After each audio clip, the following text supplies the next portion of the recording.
Welcome to A Million Ways to Live. I'm Chris. I'm here as always with my co-host Cassie. We're going to dive into, explore, dissect a million different ways to live a good life. It should be fun. The show and life, they should both be fun. Okay, so welcome to our inaugural show here. Called A Million Ways to Live. And I'm Chris. I'm Cassie. And we're talking about the book How to Live by Derek Sivers. And I chose this book because it is, well, one, the entire show is pretty much an homage to this book in many ways, because A Million Ways to Live, that's effectively what the book is, even though there's only 27 ways to live in Derek's book. Our show is about all the many different ways that could be considered good ways to live. Derek's book is a weird book. Oh, first, let's talk about who Derek Sivers is. Do you know much about Derek Sivers? Only what you've told me about Derek Sivers. I know that he had some kind of music sharing platform. Is that correct? He was a pioneer. A pioneer. In independent music distribution. He started CD Baby, which was the first, well, it started out as a website where independent musicians could upload their music and sell CDs to people, which was something that independent musicians didn't really have access to before Derek Sivers, who was also a musician, created that site. He created it for himself, and then he lived in New York, and he had a bunch of friends who were musicians, and they saw this cool thing that he made for himself because he knew how to code, and they said, hey, can you put my music on there and sell CDs for me? And he did, and then it just grew from there. So it was very much an accidental business that he created, and it turned into a multi-million-dollar business that he ended up selling later in life for tens of millions of dollars, and he gave most of that money away. He's a very unique individual in a lot of ways. The rest of his background, he was a circus performer at one time in his life. Okay. He went to Berklee College of Music. Just an interesting guy. He's one of my favorite people. Why are you so drawn to Derek Sivers? What about him specifically makes him one of your favorite people? He's a unique thinker. He doesn't go with the flow in terms of just thinking what other people are thinking. He thinks his own way. Sometimes that aligns with other schools of thought. Something we'll talk about today is how... Actually, let's just start there, because he has on his website a couple of different bios for himself. Let's see here. He's got the 10-second bio, and then he's got a 10-minute bio. So me in 10 seconds.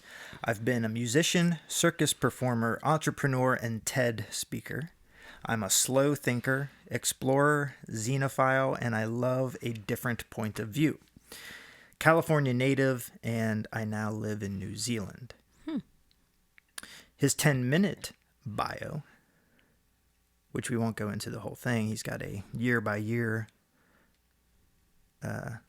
life chronology here.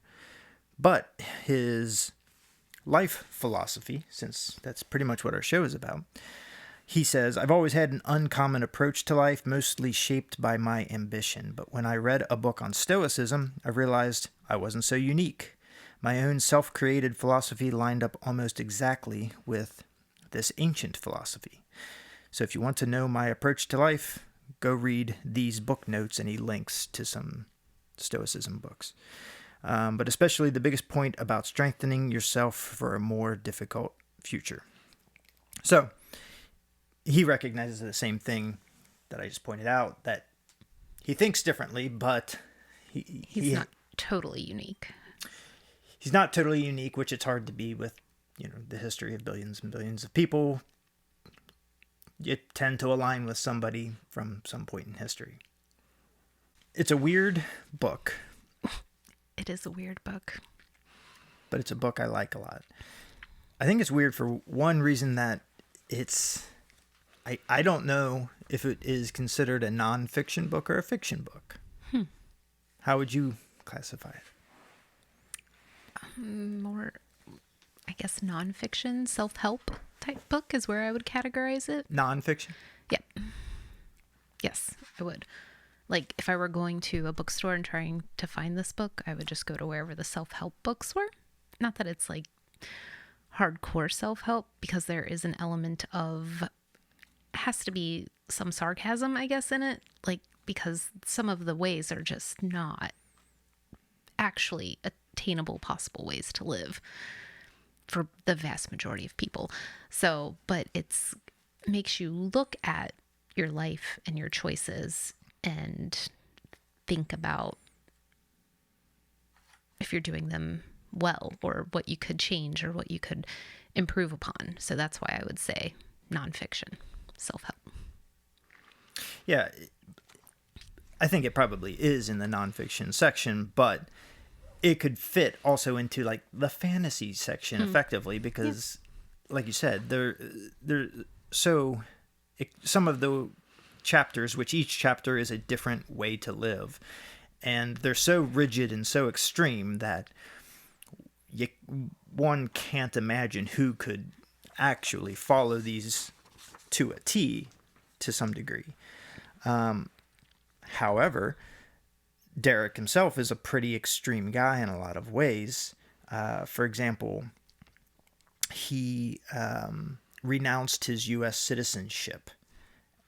Not the way he explained it was because he was burning the boats. Which, are you familiar with the burning the boats metaphor there?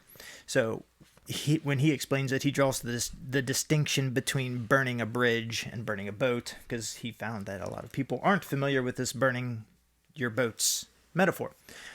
Burning a bridge is, you quit your job and cuss out the boss while you're leaving. That's burning a bridge with that company or that boss, tainting a relationship. Whereas burning the boats is it's based off of some, I think he said it was a Spanish conquistador who was invading some island. They were at war, and he wanted his troops to know that the only option is to win or die. So he burned his fleet, his own boats, so that his troops had no choice but to win the war, because he had burned the boats. They couldn't leave. So Derek Sivers, he burned his boats by renouncing his U.S. citizenship, therefore forcing himself to explore the rest of the world and living somewhere else without the ability to go back to the U.S. if things get hard. So that's a pretty extreme way to live. Yeah. He has since said that I think he regrets doing that, because it has, even though I think he's happy in New Zealand, and I think he's lived in England and someplace else, but I think he has said that it's nice to have U.S. citizenship. He wish he hadn't done. So, but nonetheless, so they're extreme different ways to live. And just to kind of preview what those different ways are, without going through all 27 of them right now, just to read a few of the chapters. So chapter 1 is be independent. Chapter 2 is commit. Obviously, those are two ideas that are at odds. Yep. Chapter 3, fill your senses. Chapter 4, do nothing. 5, think super long term. Chapter 6, intertwine with the world. So if you go into any of these chapters, the first one, be independent, for example, he basically takes the most extreme stance on being independent that one can, to the point that, okay, you can be independent without being that rigid. Yep. And that's kind of the idea of the book, though. He's taking a creative approach to all of these different ways of life. Yeah, to show just how rigid the thinking is. The first sentence is, all misery comes from dependency. That's a strong statement. And obviously it's not true either. Right. Or is it? Well, If you really boil all misery down, maybe you can, hone in on more and more specific descriptions to get to some sort of dependency perhaps. explanation. It might be a stretch. Did you know that the book is an homage to another book? No. So it's an homage to the book Sum, S-U-M, which is a book by David Eagleman. And it's very similarly structured. It is a book about, it's called, or the subtitle is 40 Tales from the Afterlife, or the Afterlives. And each chapter is a different version of what the afterlife is. Whereas this one is a different way to live. David Eagleman's book is What happens next? what happens after death. And Yeah. it's 40 completely different, conflicting. In one, you wake up and you're a horse, kind of like wildly creative things. Have you read that book? I have not. Okay. So another thing that stood out for me for this book, for How to Live, is how convincingly each chapter is laid out. So they're extreme, like we've touched on. But at a certain point, you start saying, well, you're making a good point. And there's a lot of good advice hidden in the extreme structure of each chapter. But what it made me think of is how these are explicitly extreme and not necessarily intended to be taken as like, this is prescription of what I think you should do for life. But a lot of self-help, personal development books are written as a prescription, as, hey, I figured it out. This is what you should be doing with your life. Yeah. And the confidence that each chapter is written with, that made me think of other books that are written as confidently and how dangerous that is, because just presenting an idea with confidence makes it very open to acceptance. Mm-hmm. And I just wonder how many terrible books I've read That you've bought into, that and I've drank bought the Kool-Aid. Like, yeah, okay, that makes sense. I'm going to do that. Yeah, I mean, and then not just books. I watched the Forks Over Knives podcast 15 years ago and became a vegan the next day. I remember. I was a vegan for Next day. for 6 months. I mean, I think most people jump into that and give up after a week and a half. You did? Yeah. I don't remember. I did it with you for a little bit. But not. I think you did it longer than a week and a half. Maybe a month tops. Yeah. Okay. I know I lasted 6 months, and I know I gave up because we were on vacation at an all-inclusive resort. Yep. And it was impossible. Well, had your convictions been a little stronger, like I think your why behind it, if you were a vegan because you know, it was all about animal welfare and things like that, I think you could have made it work, but... Yeah, I was doing it for the health reasons. Right. I care about animals, but I also think we're supposed to eat animals, so I don't feel bad about it. Right. But yeah, Nonetheless. I think that is it. It highlights a problem that exists and a weakness or a bias or a blind spot. All you have to do is present an idea confidently, and a few people are probably going to believe you and buy into it. Yeah. That stood out to me. Something else we already touched on was how each chapter is disguised as a rigid way of life. Why do you say disguised as? Because I think there's good advice in every chapter. Yep. And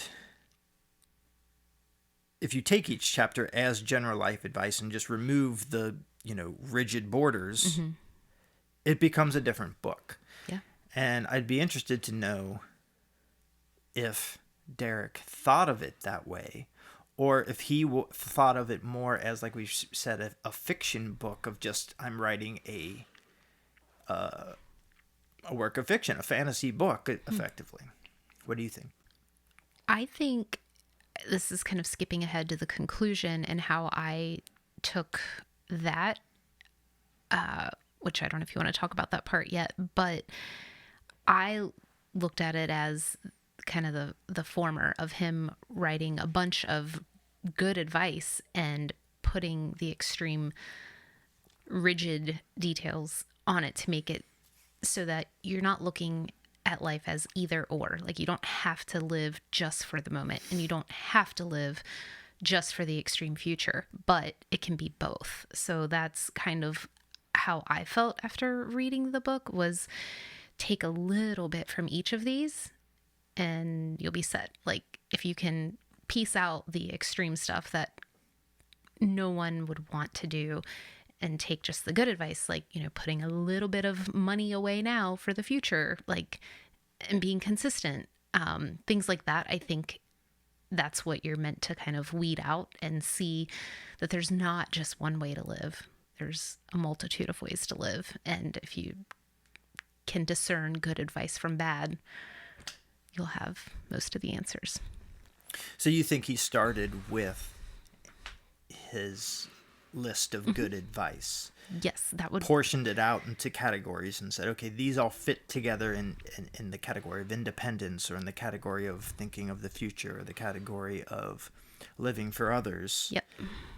Put them all into different lists, and then said, okay, now... I'm going to make this ridiculous. Now add in the rigid rules and say, okay, you have to live like this at the exclusion of everything else. Yes. That's how I thought, but I've read it once, plus listened to a few chapters on the audiobook. I know you've read it a few times, so what do you think? Well, I'm... The opposite of me. No. Well, knowing that he wrote it based after he read the book some. So he already had the structure in mind. Okay. So how he thought about it, did he, have a list of different life advice and then fit it into that, or did he have, I don't know which order of things, but he based the book off of another book. So we knew he went into it knowing he was going to model. Make it rigid and conflicting, just like the other book was. So I think so I guess we can go ahead and jump to what the conclusion is, since we're kind of getting to the meaning of the book anyway. So the title of the book is How to Live, 27 Conflicting Answers and One Weird Conclusion. Yes, and one weird conclusion. And that weird conclusion, which I'm okay with giving away that weird conclusion for anybody that may be listening, because I've listened to interviews with Derek where he himself gives the ending away. Oh. So I don't feel bad about it, since he did it too. So he gives it away and says what he thinks or what he means by it? Yeah, I know what he actually means. That's not fair. But I know you don't, so I don't. I'm going to test you, I guess. So the ending, one weird ending, is 2 photographs. Yeah. The first photograph is a pretty famous optical illusion, I guess you call it. Yeah. Where it's depending on how you look at it, it's either a duck or a bunny. You have it right there. I do. I'll hold it up for the camera. So if you look at it from this side being the face, then it looks like a bunny, and these are its ears. Whereas if you look at it from this side as the face, that's the duck's beak, and that's the back of the duck's head. And it says, is this a duck or a bunny? And then it says, no, this is a duck and a bunny. And then the second picture is a like schematic of an orchestra with an arrow pointing at where the conductor would stand. It says, "This is an orchestra. You are the composer and conductor." It's fairly obvious what he's trying to say here, I think. What do you think he's saying? What is... Well, now if what I say is wrong, I'm going to sound really dumb. You won't sound dumb. What do you think? Kind of what I was saying before is life, you know, it doesn't have to be either or. It doesn't have to be either a duck or a bunny. It can be both. And lots of things in life can be both. You can be someone who's concerned and worried about the future and trying to do the best for your kids and your grandkids, while also being a person who lives in the moment and enjoys things. It doesn't have to be either. So that's kind of what I got from that one. And then the orchestra, you are the composer and conductor. To me, it was just kind of simply like you're in charge. You're writing your life. You are responsible for how it plays out. Like, it's up to you and you're in charge. That's what I took. And that's basically right. It is fairly obvious. That's okay. Pretty much it. I didn't fail. In the explanation that I heard him give, he kind of skips over the duck and bunny picture. But my kind of reading between the lines was that it's effectively a prompt for the next picture. It's in the way the next picture says, you are the conductor and the composer. The duck or bunny, no, it's a duck and a bunny, is exactly that. You can it can be more than one thing at one time. You can be independent while living for other people. You can think about the future and live in the present at the same time. And the way he explained it, he talked about the orchestra itself and how each instrument in his mind represents a different chapter of the book. So where, at one stage of your life, you may want the oboes to play, and maybe the oboes represent the be independent chapter. At another time, you want the violins to go, and the violins could represent the commit chapter. So you can kind of, as the conductor and the composer, you can say, okay, at this time in my life, I need to be independent. Yep. But then, 2 years later, maybe it's time to commit. So. Yeah, there was part of the conductor composer picture that I was thinking there had to be more meaning behind that I wasn't getting was, it seems like all of the instruments are scattered about, and in a traditional orchestra, like all the string instruments are together, the wind instruments are together. In this one it's random, so maybe like a little bit of randomness to life also. That is a good observation, but might be a happy accident. Because he did, just listening to him talk about it, he didn't mention that, but maybe there was more thought about it. Yeah. Maybe he just chose any old picture of an orchestra and he didn't even notice that. I don't know. That's an interesting observation, though. The other thing, I think, what was it? He said something else about it. There's the idea of monism versus pluralism.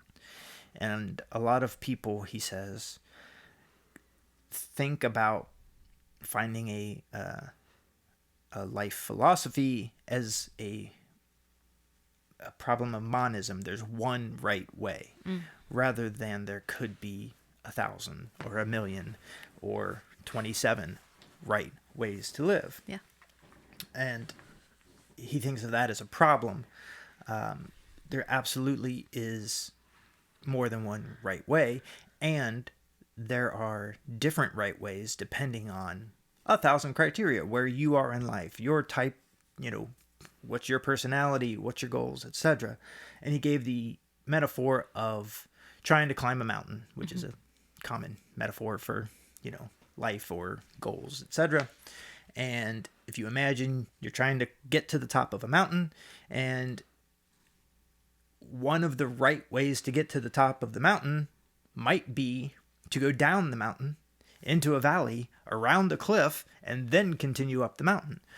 So the obvious just keep going up might not be the right answer depending on where you are on the mountain.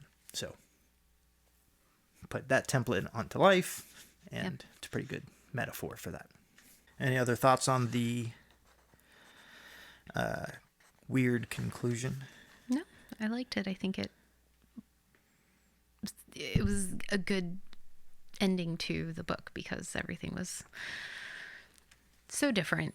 And then at the end, it was like, haha, just kidding. It can be all of this. Mm-hmm.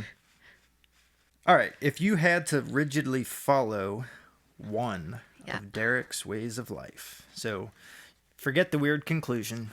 You have to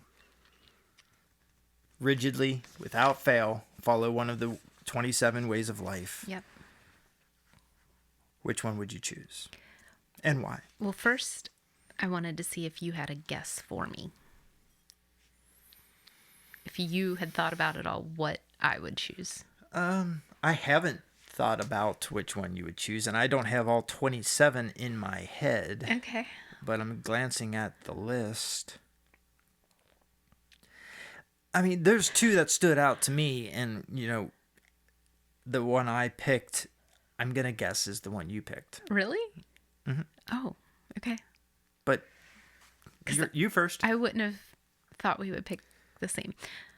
I picked a first and second choice, but my top choice, if I had to, would be the last option, which is balance everything. Is that what you would have?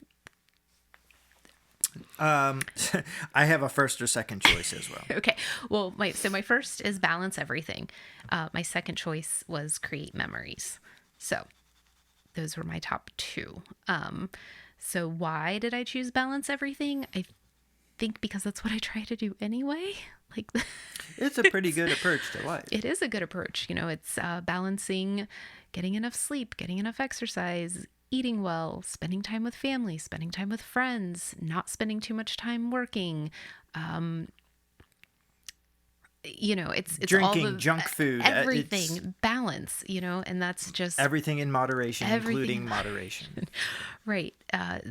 So of all the chapters, it's the one that has the least extremes. It's like, you know, travel, but also have a home. Like, it's, you know, it does, I don't think it explicitly says that, but it's just, I feel like the closest to how I actually live, which kind of, I guess, is good because maybe I'm doing okay. But it's also just what I'm striving for, you know, when things feel overwhelming and I'm saying yes to everything, I need to step back and say no and parse out time better. One of the things in that chapter that I thought you would hate is scheduling everything, which I know you've gone through iterations of life trying to schedule your time. It never seems to work out. That upsets you. But I love having a schedule and time and plans. Like, that's reassuring for me. I like to know what I'm doing and when I'm doing it. But I can also roll with the punches if it doesn't happen that way. But this is like severely protecting your schedule and making sure that you live life by a schedule, which has its pros and cons. I guess that would be the rigid part of it. Really take the theme of the chapter and run with it. Yeah. If you were to balance everything, then you would have to schedule unscheduled time and schedule weeks where you don't have a schedule to, you know, so technically I guess it is the perfect way because you can, anything you think is too rigid, you just put the opposite into the mix and now it is balanced. But that's what I was trying to think of. I don't remember word for word that chapter. I'm sure there was something in there that he snuck in, like, this is unrealistic. How can I make this more rigid? That might be one part of it. Yeah. But no, that was my second choice. So, okay. Do you have any more on that? No. So yeah, that was my second choice. Can I pick what I think your first was going to be? Yes. Not to cut you off. Okay. Well, I came up with 3 that I thought you would choose from. Okay. Okay. So I just want to see if I get one of them right. Create, master something, and learn. Yeah, none of those. None? Okay. What was it? Well, so I wasn't thinking of it, I guess. Maybe this is a stupid way to look at it, but I wasn't looking at it as like which one fits my personality. Oh. I was looking at it as, because none of them, from a rigid standpoint, Sure. as he wrote them, fit anybody, because, they're ridiculous to a point. The only ones that it seemed like you could kind of fit a realistic life into, and one that could end up being happy, were two. The balance one, which was my second choice, or love, because even though that's the sappy choice, it comes back to the beginning when we were talking about Derek Sivers' different bios, his 10-minute bio and his own life philosophy, where he said, he thought he had his own unique way of life, and then it turned out to be basically stoicism. I noticed reading this book, before I went back and looked at his 10-minute bio, that there was a lot of stoicism mixed into all of this. And the one theme that I saw in there at least twice, if not multiple times, was this thing called amor fati, which is love of fate. And that's kind of what the chapter on love was about. It's about accepting life and loving every part of it, despite how good or bad it seems.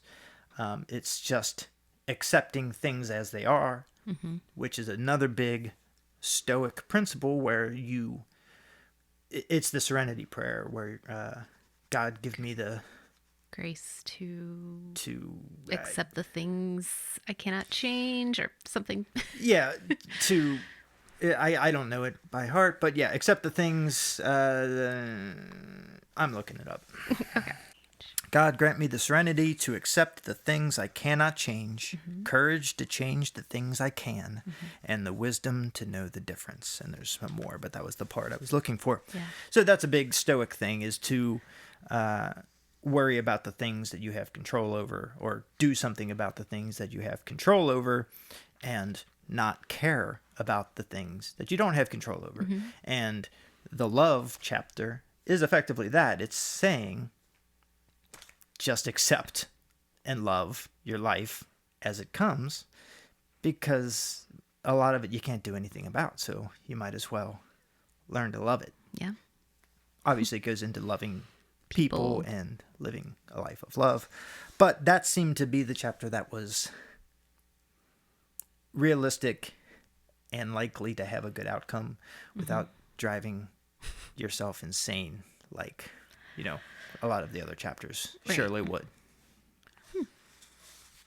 That's a good one. I'm not that you're not a loving person. I just wouldn't have picked that, obviously, in the top three. It seemed like the sensible choice.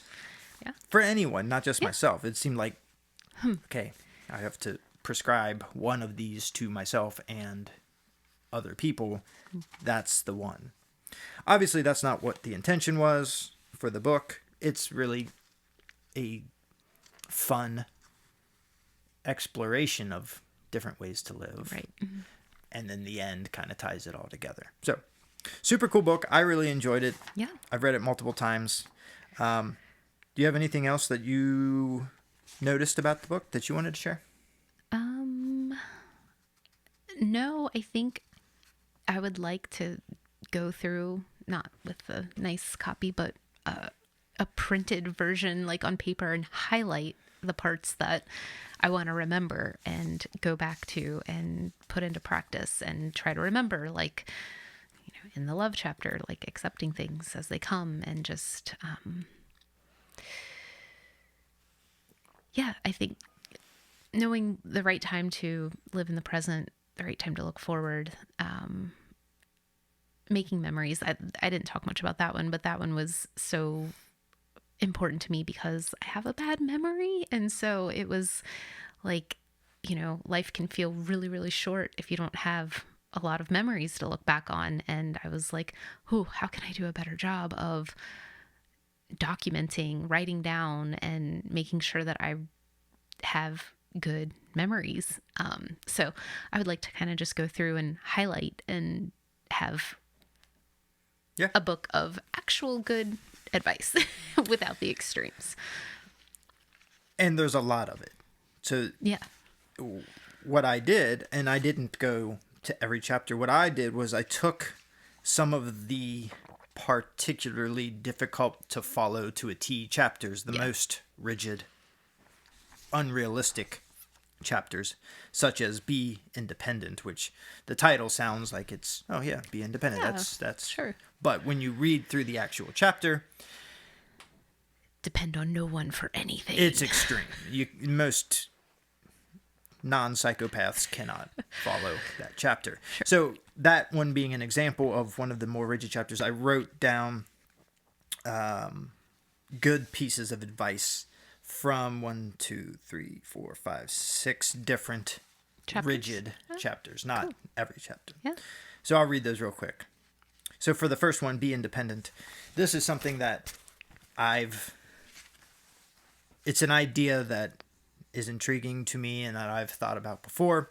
It says, and this is just word for word from the book, it says, rules and norms were created by the upper class to protect their privilege. Today, you can survive, mate, and thrive without social status. So it's both irrational and unwise to follow those norms. The only opinion that matters is your own. When you know what you're doing, you won't care what anyone else is doing. Yeah. In today's, social media crazy society, I think that's a really important idea to keep in mind. That is basically, as long as you're happy with yourself, that's all that really matters. Yeah. Same chapter, it says, don't believe anything anyone says. Listen if you want, but always decide for yourself. Never agree with anything the same day you hear it, because some ideas are persuasively hypnotic. Wait a few days to decide what you really think. Don't let ideas into your head or heart without your permission. This reminded me of something that we just started, which is the Johnny Depp and Amber Heard Netflix documentary. Show. Mm-hmm. And we only watched the one episode. But in that episode, they had a small clip of people outside the trial chanting mm-hmm. Amber Turd at Amber Heard as she walked out, just completely caught up in the hysteria, knowing little to no facts. I mean, it was in the middle of playing out. The trial was still going on. Yeah. And they clearly made up their mind and decided to mock her and hate and scream at her on the street. Yeah. And it's just insane. But so clearly these people did not take the time to say, do I believe this? Should I believe this? Yeah. Again, back to our, 24-hour news cycle or less.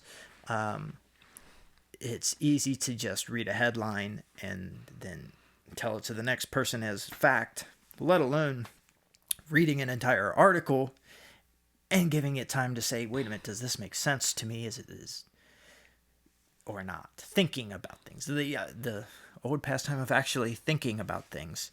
Yeah. So that stood out. From chapter 3, what was chapter 3? Oh, Fill Your Senses. It said, if you knew you would go blind tomorrow, how intensely would you look at the world today? Mm-hmm. And obviously that's just appreciation of things that you take for granted. Yeah, for sure. And then another one from that chapter was, have no expectation of how something should be, or you won't see how it really is.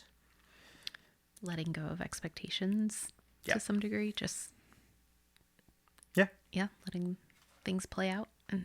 Mm-hmm. Chapter 4 was Do Nothing. Yep.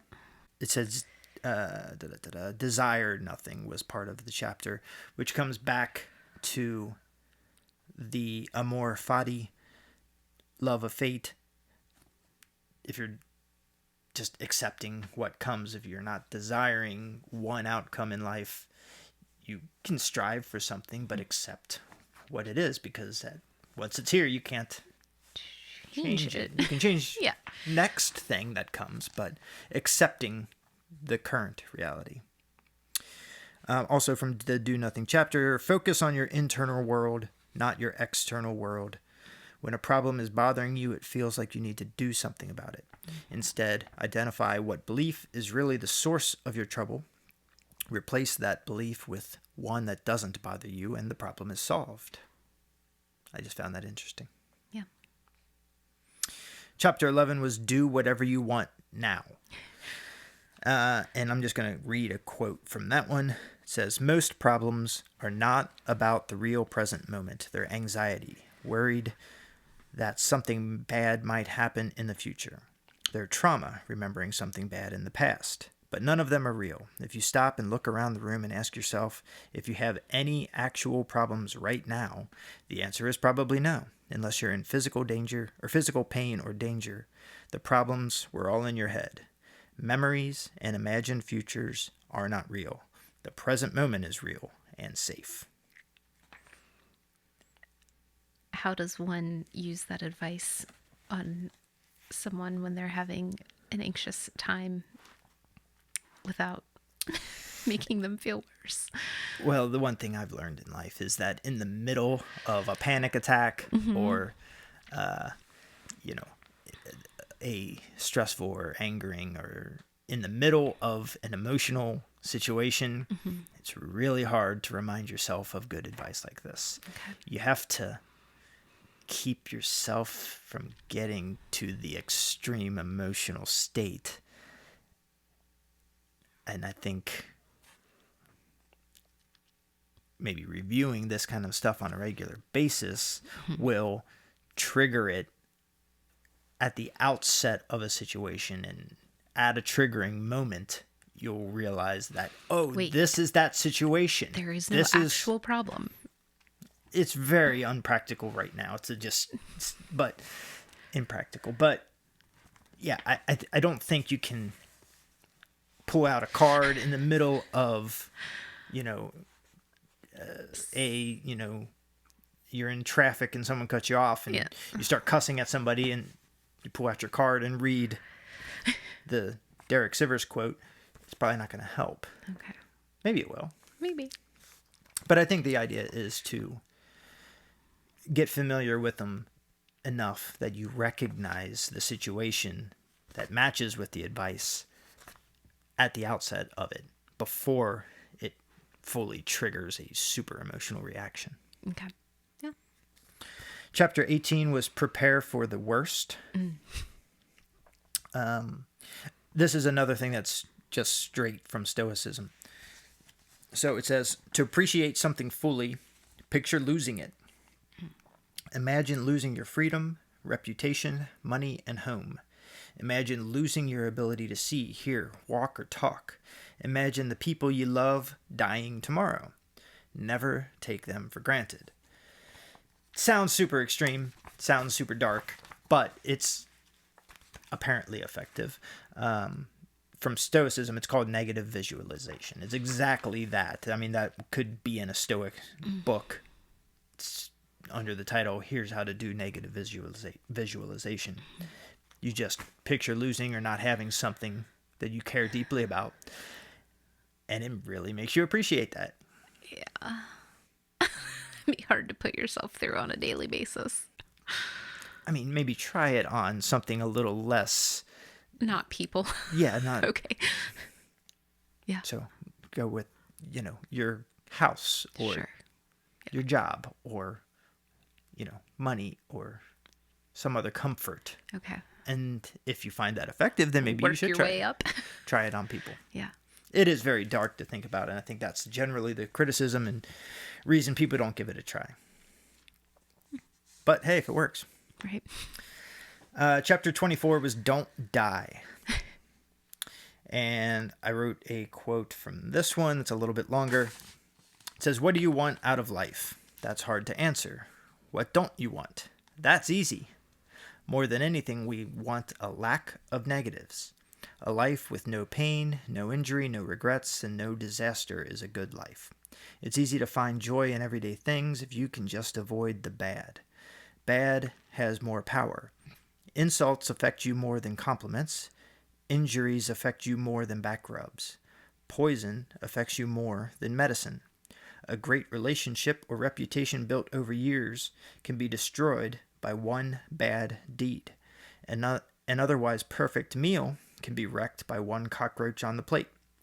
But a lack of negatives is harder to talk about, so people focus on having the upsides in life. Instead, focus on avoiding the downsides. Most of eating healthy is just avoiding bad food. Most of being right is just not being wrong. To have good people in your life, just cut out the bad ones." Just another way to look at life. Yeah. And get what you want by avoiding what you don't. I just like that advice. It's probably useful for people that are stuck, and exactly like he says, if you don't know what you want to do, if you're Look at what you don't want to do. 21 or 18 and going into college and you have no idea what you want to do, start with what you don't want to do. Maybe you don't want to go to college. Funny story on that is I thought coming out of high school, I loved my accounting classes and I thought I wanted to be an accountant. And then I decided, but I'd have to sit at a desk all day every day. And that sounds terrible. Guess what I do now? Accounting, sitting at a desk all day. But I used that when deciding my college major, what not to do. It still found me. Well, you forgot. I didn't forget. It found me. But you didn't avoid it. No, I didn't. It is a really good, tool. It is. I agree. Well, now you remember, so need to practice it more. Get out of your accounting position. Anything else? No, I really did enjoy the book. You've told me about it before, but I never sat down and read it. And I enjoyed it. I think if I were giving advice to other people that might want to read it, I would say kind of do what I did. Read it first. And then if you have access to the audiobook too, that's kind of a fun way to solidify it and kind of hear it from Derek Sivers. And you catch some of the tone from him as he's reading each of these chapters. Yeah, he reads it very, he performs it. Yeah, it's entertaining. So, if you don't like to read, then I would also just say listen to it because it's a fun listen. But yeah, it makes you think about life and what you're doing right, what you're doing wrong, and there's always time to change. That was another one that was a good one. I think it was Master something. Think about whatever age you think is too late. Say it's 40. If you start now, you'll be a master by the time you're 60. I think that's advice that you have given me a lot. And now that I've heard it from someone else, maybe I'll follow up on it. Yeah, that's tends to be how it goes. Mm-hmm. All right. That's all we got. Right. So to recap, that was How to Live. What's the subtitle again? 27 Conflicting Answers and One Weird Conclusion by Derek Sivers. Derek Sivers. And that's the show. Thank you. Thanks. Thank you for listening. If you enjoyed the show, please subscribe and leave us a review. And please tune in next week for another edition of A Million Ways to Live. Bye-bye.